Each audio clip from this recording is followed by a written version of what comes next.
Hi mga ka-vlog, for today's video nga po ay pumunta nga po kami ng city kasi may bibilhin daw. Pero ito yung mga nangyari.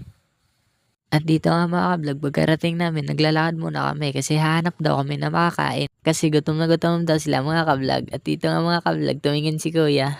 Shoutout sa'yo kuya. At dito nga mga ka-vlog, nakita ko si ate ang cute niya. Kaya napilitan ako mag-zoom. Baka sabihin niyo mga ka-vlog, chicks boy ako. Pero hindi po yan totoo pag walang babae. Cute. At dito nga mga ka-vlog, tingnan niyo naman cameraman namin. Parang Batang Quiapo. Ginawang Batang Quiapo yung vlog namin. Cute. Dito nga mga ka-vlog, pagpasok namin ay sabi ko sa kanila, kanya-kanya na muna tayo kasi may mga pera naman daw sila. At dito mga ka-vlog, kunwari pumipili ako ng bibilhin pero hindi nila alam ako pala yung walang pera. At ayan mga ka-vlog, tingnan nyo paglabas may mga bitbit silang pagkain. Ako wala akong pera kaya hindi na ako bumili.